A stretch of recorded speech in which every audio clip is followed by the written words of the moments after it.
Hello friends, আমার চ্যানেলে তোমাদের স্বাগত। আজকে আমি তোমাদের সামনে যে বিষয় নিয়ে এসেছি তা হলো বাংলা শিশু কিশোর সাহিত্য West Bengal state university BA fourth semester examination 2024 Bangla GE4/DSC4 এর প্রশ্নপত্র। একক 1, প্রত্যেকটি একক থেকে একটি করে মোট 4টি প্রশ্নের উত্তর দিতে হবে, মান 10 করে। একক 1-এর বাংলা শিশু সাহিত্য রচনায় দক্ষিণারঞ্জন মিত্র মজুমদারের কৃতিত্বের পরিচয় দাও, অথবা বাংলা শিশু সাহিত্য রচনায় লীলা মজুমদারের অবদান আলোচনা করো।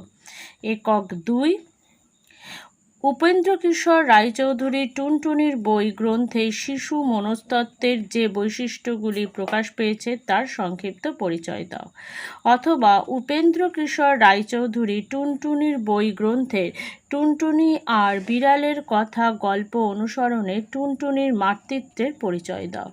একক 3, দুজনে চিরদিন দুজনের সন্ধানে ফিরেছিলেন, কিন্তু ইহলোকে মিলন হয়নি। অবনীন্দ্রনাথ ঠাকুরের রাজকাহিনীর প্রাসঙ্গিক আখ্যান অবলম্বনে মন্তব্যটির নিহিতার্থ লেখো, অথবা রাজকাহিনীর অন্তর্গত শিলাদিত্য আখ্যান অবলম্বনে সুভাগার জীবন কাহিনীর পরিচয় দাও।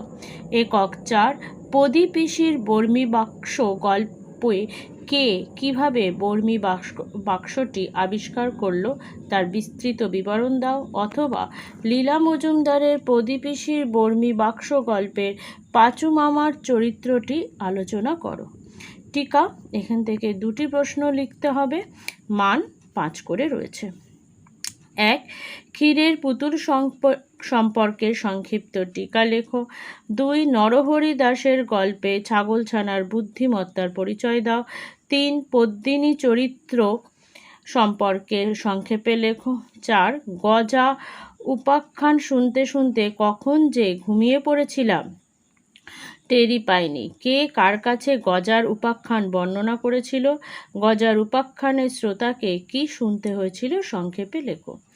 বন্ধুরা, এখানেই আজকে আমি আমার ভিডিও শেষ করছি। তোমরা যারা এখনও আমার চ্যানেলটি সাবস্ক্রাইব করোনি তাদের কাছে একটাই অনুরোধ, তারা চ্যানেলটি সাবস্ক্রাইব করো আর সাবস্ক্রাইবের পাশে থাকা বেল আইকনটি ক্লিক করে অল বাটনটি ক্লিক করো। Thank you.